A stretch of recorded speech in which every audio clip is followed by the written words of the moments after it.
Ladies and gentlemen, this is Jojo Movie So Awesome. I'm Joe. I'm Won-Jin. Today we're going to talk about Season 4 Succession, Episode 4. Logan is dead. Spoilers ahead. We all know Logan is dead. Maybe, no, everybody, come on, everybody knows. Shouldn't have said that. Yeah. No, everybody knows. Everybody knows. If you don't know, don't blame us. You've been living under a rock. If you're a fan of this show like us, you know. But spoilers ahead. You have been warned. Here we go. So finally, you know, the funny thing is, this episode gave me a lot of like season 1 vibes, because remember, it starts off with Logan getting that stroke. Yeah. And we don't know whether he's gonna make it or not. But here, finally, we see the full repercussion of what happens after the king dies. Yeah. And the episode begins with his sons and daughter, and how they're dealing with the grief. And again, we see that sad Ken. No, but we kind of predicted this, where Logan's shadow looms large. And I feel like the whole season, Logan's shadow will loom large. I'm guessing that he will constantly haunt. And you know, kids. we also predicted this on the last one. Remember, on the will and the board seats and stuff. So that's the immediate one. We talked about this, and this episode was powerful, just like the prior episode, in the fact that it happens within a short time frame. Yeah, the dramatic energy is just done in that one scene. And I like the fact that we also feel the constraint of time, because Matsson doesn't give them much time to finish the deal. So they need to settle everything within 24 hours. Yeah, he's maximizing his leverage. Like, just like Roman said in the last season, he's, you know, because we know a little bit about what Matsson is like. He's he's kind of Logan, but a MZ version, millennial version. Yeah, he's a killer, as Logan would put it, right? But let's talk about this first. Is Kendall on killer mode, or is he on borrowed time? I felt like Kendall. What'd you think about Logan's? You know, the funniest shit is that will with Kendall's name. Was it an underline, or was it a strike through? Yeah, that's so fucking funny. Like, and even so ambiguous. No, let me tell you something. Whoever drew that line should get the Emmy. Like that whole line is like a script on itself. And what is unclear is whether that is Logan's actual stroke on the paper. Because in the middle of the episode, we learn that he left a will that is very concerning, and we hear Carl and Frank talk about it. And I think was it Carl? He says, "We're not going to let that princess run things around here," which means that the original will that they eventually got rid of had a female. No, I'm sorry, Won-Jin, I disagree with you. Really? No, because I don't think that's the same paper. No, it is the same paper. That was a misdirection. Because when Carl says it, we're assumed to say, is it Shiv? But no. I felt like the paper, they honored it. And, yeah. But then why would he say princess? No, because Kendall is a bitch to them. He's a bitch. So, of course, he's going to call him a little princess. Because to them, he's a drama queen. So, it's like it's adding insult. It's actually not saying the sex. Yeah, I disagree with you. Like, okay, because I think it's either Shiv, or I thought maybe it's even Carrie. No, I didn't think so. I think because otherwise, why would they risk so much to get rid of the paper? No, but why would they even think about it? No, but listen, they didn't get rid of it because they even left out the pencil datum that says Greg with question mark. So, what happened is, is that his handwriting? No, I think it is. Really? Yeah. Because I think they could have just replicated it. No, I don't think so. I'm sorry, Won-Jin. Or maybe it's an older version. No, I don't think so. Of the will. I think it is the version. I think there are repercussions to actually destroying documents like that. So they were against it, and that scene was meant to confuse us. But I think in the end they revealed it. So it is true. I think so.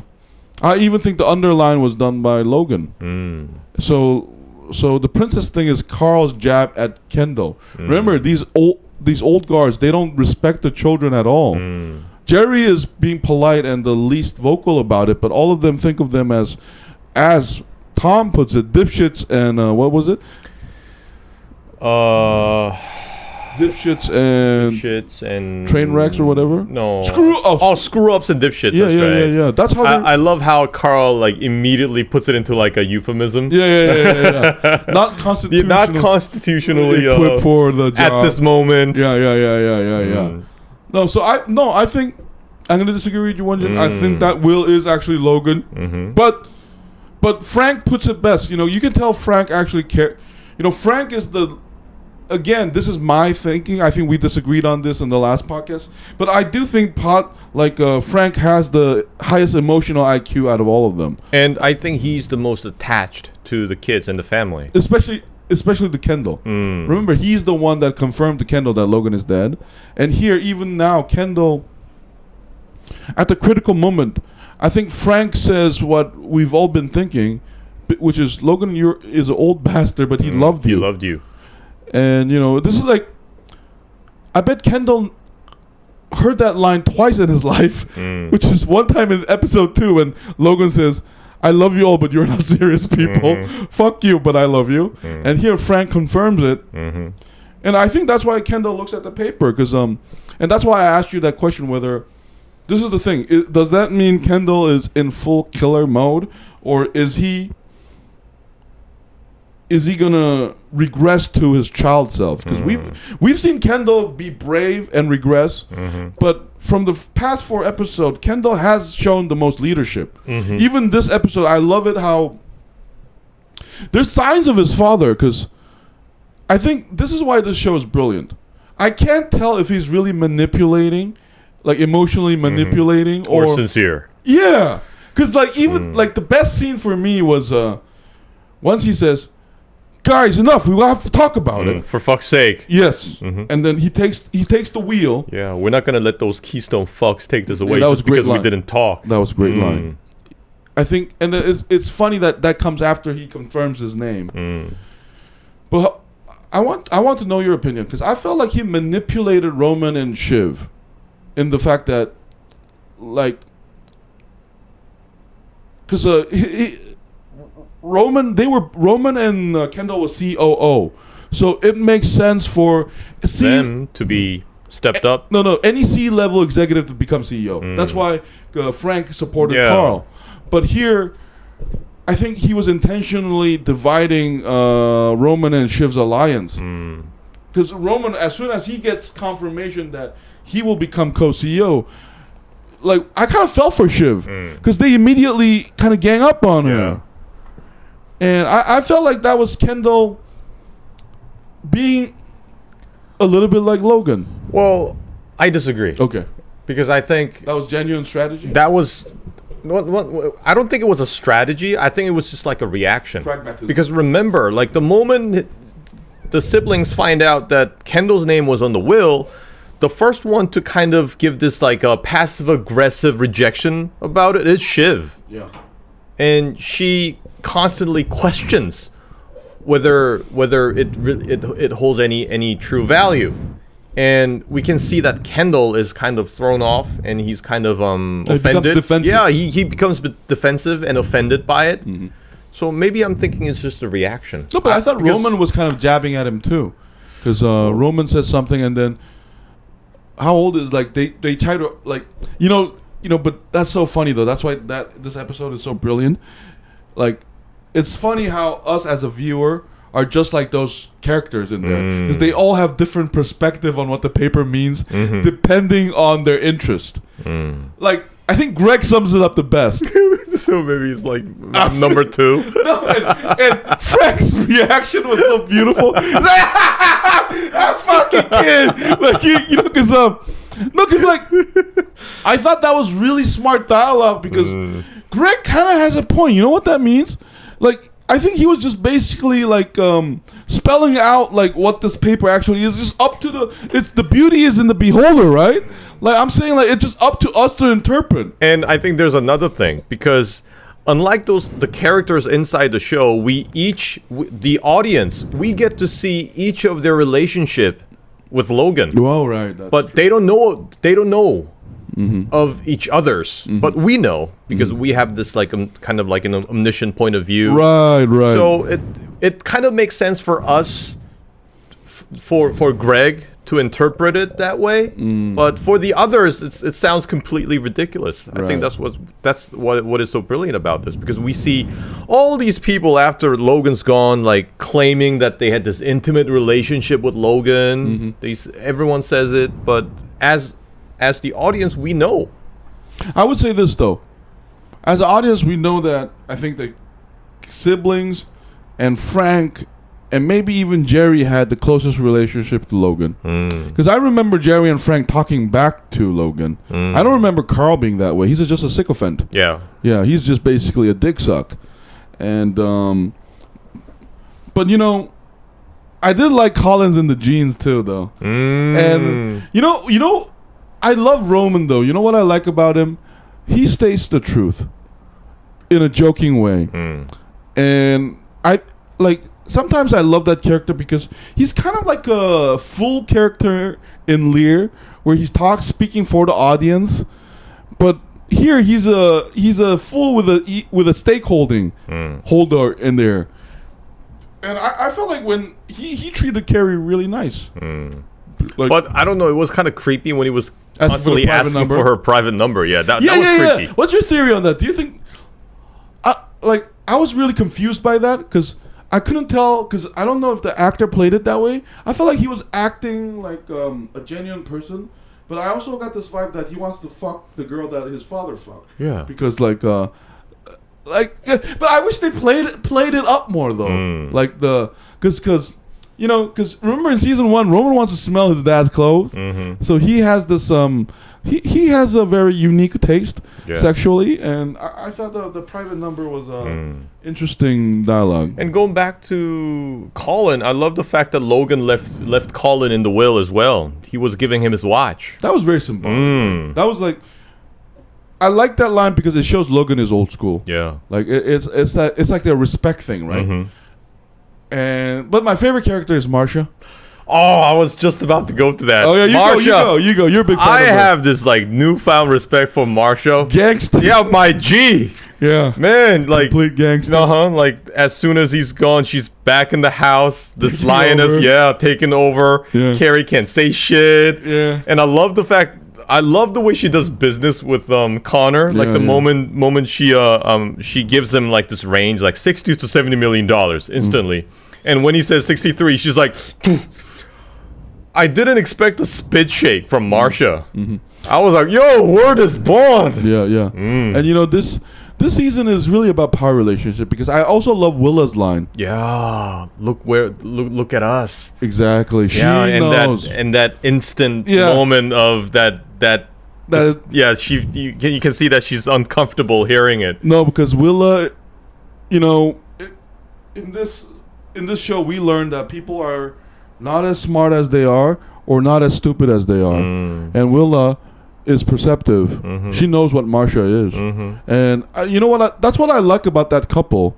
Because in a way, they're the most honest. Yeah. They know exactly what's going on. Yeah, they know what's going on. You know, because in a way, this episode made me appreciate Willa and Connor couple even more. Because remember in episode 2, Connor continues to show that he knows more about the family than he lets on, because in episode 2, remember, oh, Daddy love me. You know, that's right. He's exactly right.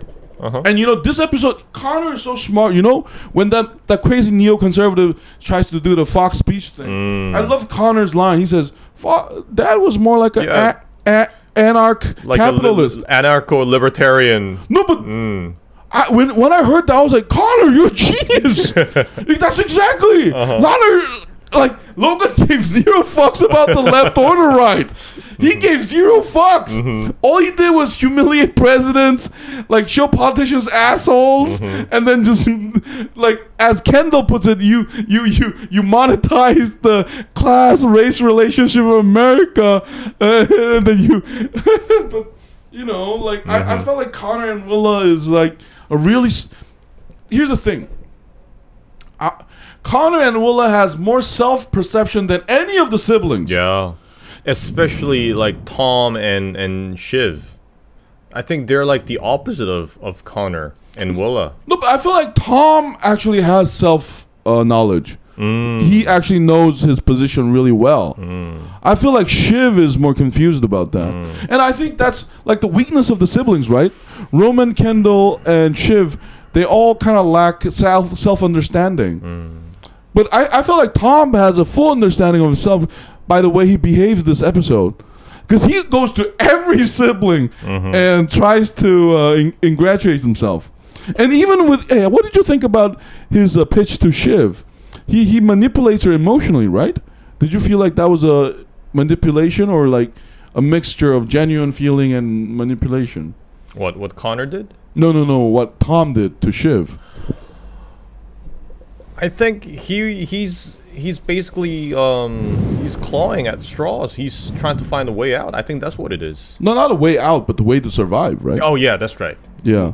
That's more accurate. Yeah. He's trying to find another boat. Yeah, to survive. Yeah, to survive on. So he's basically like visiting every sibling. Basically, Kendall gives him like good luck, which means fuck you. But I felt like Kendall showed the best leadership out of the siblings on their reaction to Tom. Because Kendall, you know what I like about in this, it reminded me of season 1 Kendall. Because he doesn't antagonize them. Yeah. Like even Hugo, we gotta go to Hugo later. Yeah, but it's kind of like he's making sure that this is just business. Yeah, I felt like he showed more princely characters than how Shiv and Roman reacted. Roman was not exactly tasteful, like what he did. No, but it's in defense of Roman. Again, he shows the truth.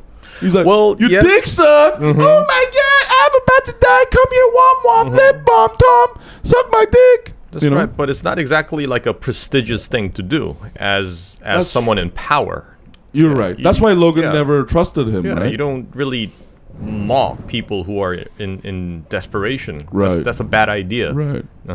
And Shiv, like you said, I think she's very confused. Yeah. She just doesn't exactly know what's going on. Oh, and we also learned that she's pregnant. Exactly. That's right. She's bearing a child now. But we don't know if it's Tom's or not, though, right? That's true. Because she, quote unquote, wanted an open relationship. And, but I did feel like Kendall showed a lot of leadership this episode because he already showed leadership after his father died. Remember, he was the one that said, "This 24 hours is important. It's going to mobilize, define us for the rest of our lives." And Connor was so sharp too. He says, "Oh, they're speaking for father now. 48 hours will be important." So I think Connor, but more so Kendall, shows that why they are the older sibling above Shiv and Roman, who can. And I think Kendall, once he get confirmation that his father wanted him to be the CEO, I think he's turning into full killer mode.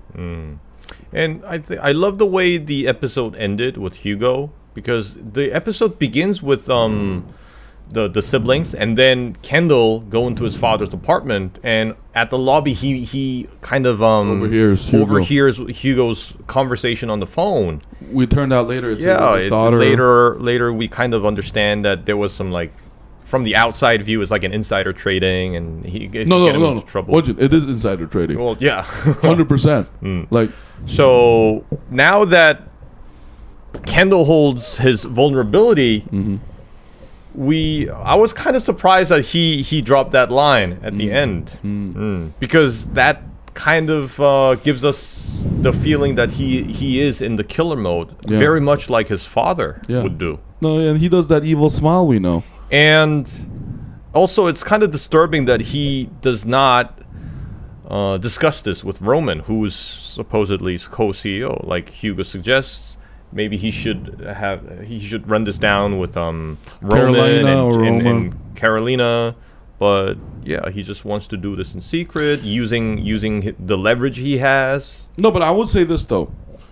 I think that was the right amount of dirty to make us confused whether Kendall will go full on independent and betray his siblings, or is it just a jab? Because I felt like that was just the right amount of dirty. Like, is it a full on betrayal? I don't think so. But I do feel like Kendall is testing the waters though, because if you just took over and you're becoming emperor, the last thing you want to do is make your father seem like a god. You want him to be fallible. You know, because the funniest, you know what the funniest scene for me was? Looking at Logan Roy smiling in that. The obituary. Yeah, that's right. That shit was hilarious. Uh-huh. That shit, Logan. The title was funny. Yeah. Logan gets the last laugh. Yeah, I think you said it in our last episode. He had like the best death. Everything was on his terms. No, man, he's probably in heaven because like God is like, damn, man, you're just like me. You do anything you want and fuck it, right? So like, I felt that was funny, and I love Roman's line. I never seen Dad laugh like that. No, somebody else said it, and Roman says, maybe if a hobo was on fire. That shit was hilarious. Oh, man. But I like how, you know, like we titled this podcast, it truly is about the succession now. And the viewing point is this. Whether the siblings will maintain their alliance or will you know, because remember last time we mentioned King Lear. I still have a bad feeling about this though. I don't know what it is. There's something rotten in New York. Like I think I don't think we're gonna get a happy ending. What do you think? I think it's gonna be. I'm hoping it'll be like a bittersweet ending. You said that last time. Yeah. Maybe the Shiv getting a kid will be that redemption thing. Maybe, and I'm guessing. Maybe they will lose it all. Because remember, if the Mojo deal doesn't go through, I mean Gojo, not Mojo, Gojo deal doesn't go through, I don't think they're going to be able to afford the Pierce deal. I think here's three viewing points for me. Kendall is whether he will maintain his killer thing or will he self-destruct. Remember last season, Roman said to Logan, he's going to self-destruct because that's his favorite. And that was a very succinct line. So the difference this time is Logan is no longer with us. And Kendall kind of gets a semi-affirmation from his father that he is the successor. So our question is whether that is enough to sustain Kendall. Because Frank says this episode, you were in such a good place. Want you back in? And I felt like Frank was being genuine. Yeah. I mean, I did as well. He had some selfish motivation because he wants Carl to take over. That too, but also we can kind of tell that he really understands Kendall. Yeah, you're right. I think so. He does, like as a godfather, I think he knows his godson. Now the second point for Roman is this.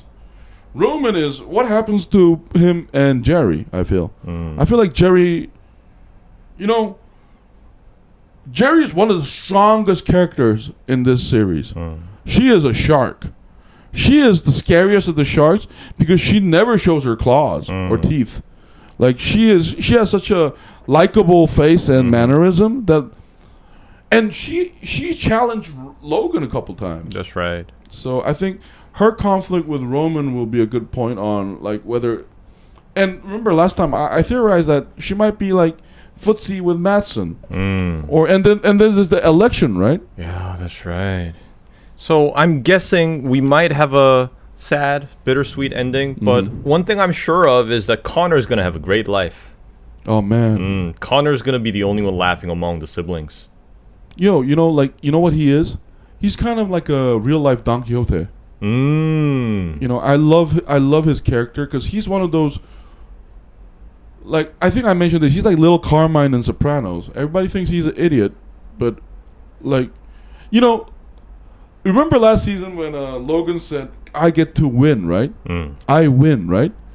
But his death and this funeral have made me think about what is winning. I forgot. And we get some more details of his the circumstances around his death. Yeah, Tom. From Tom and Greg's conversation. No, but I think Tom is just shit talking. I don't think he actually shat on his like bed and surfed through it. I think that's just Tom being Tom, because Tom is always a little bit dirty, a little bit manipulative. Remember, like you said it in the earlier podcast. The way he treats the Roy children is different. How he treats other people.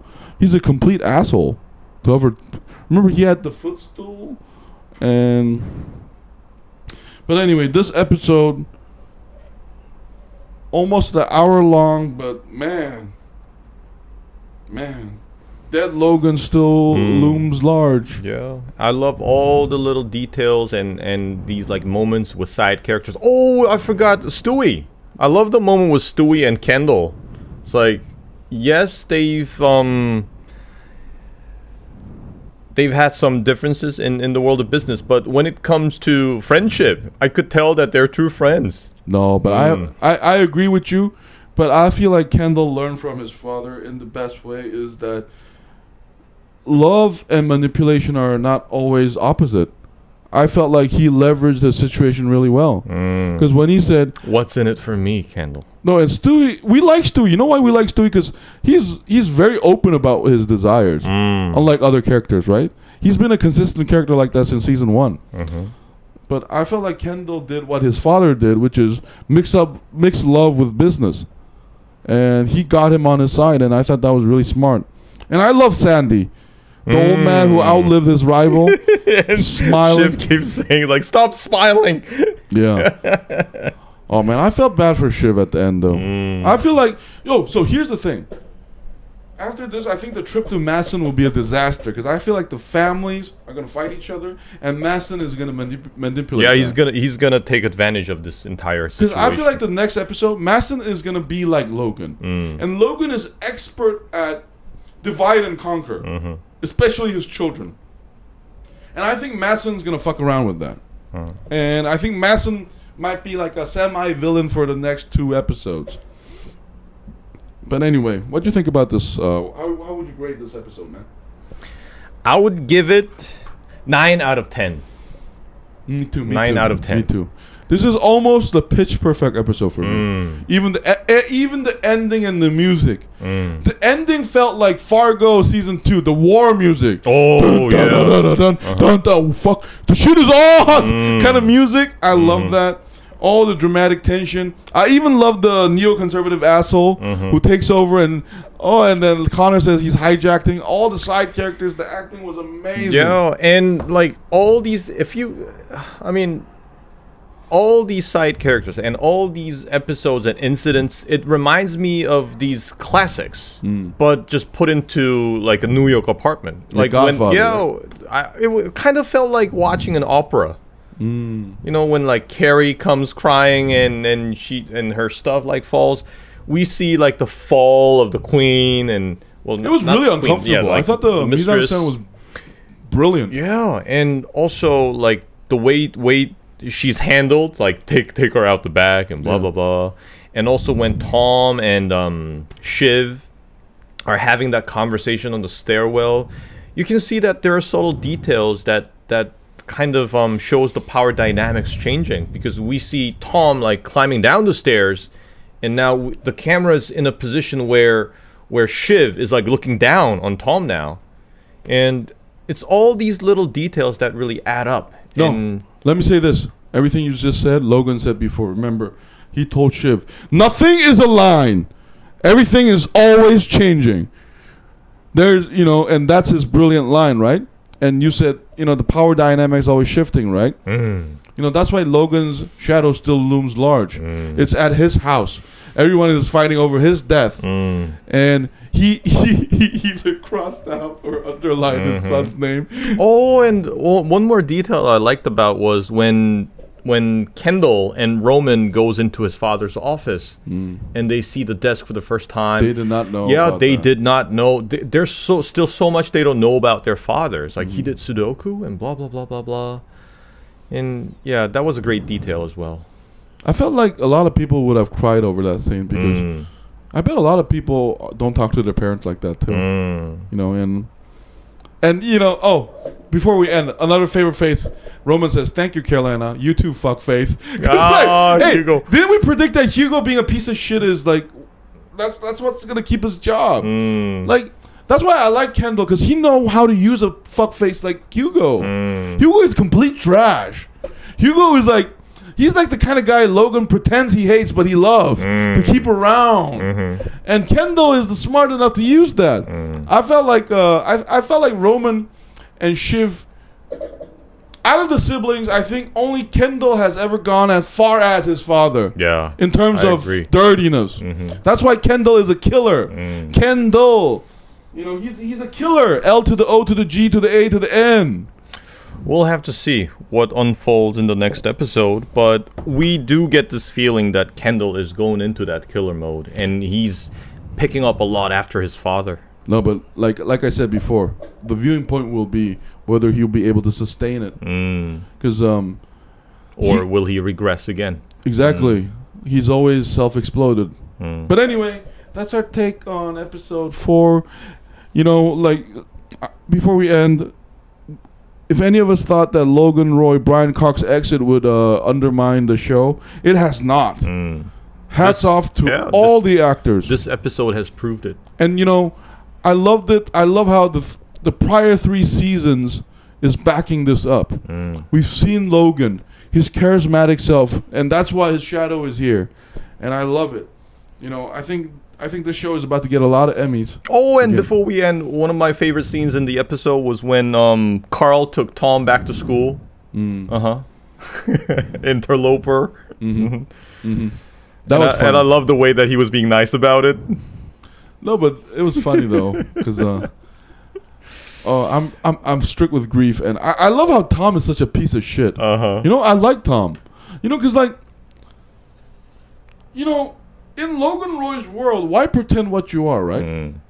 If you really think about it, Carl and Tom, you know, the funny thing is, Carl and Tom are very similar characters too. They're both piece of shit. And both sycophants. Yeah. I mean, Frank at least had the balls to, like, he went toe-to-toe with, He actually tried to betray him. Yeah, but then again, he came back like a crawling like a dog. You applied for 3 jobs, you didn't get any of them. Your trophy girlfriend is sucking some waiter in Palermo, and then he got all that insult. So, you know, I do miss Logan though. He had the best insults ever, like emotional damage. Oh, the only one who could like overdo the jokes over Logan. I mean, the insults over Logan was Ewan. Yeah. I'm bummed out that his brother wasn't there on the funeral. No, but don't you think Ewan will make an appearance? Okay. Because I think he will have something to say about it. Because I was disappointed to not see him in this episode. Yeah, but I thought it made sense that he wouldn't give a fuck. Because he, you know what I like about him? He knows who his brother is. Like he already, I think he has he's the only one that has nothing damaging done by Logan's death. He's like, oh, is he fucking dead? Thank fucking God. I loved him. The world's a better place now. Yeah, that's what he would say. He was my brother, but fuck him. Double fuck him. Like, I don't see him ever being like emotionally damaged by that. I bet he was ready for him to die.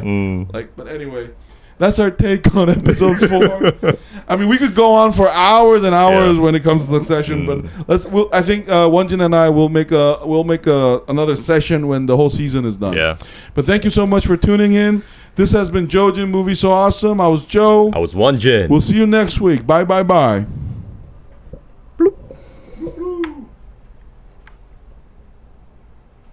Damn, we went longer than we thought.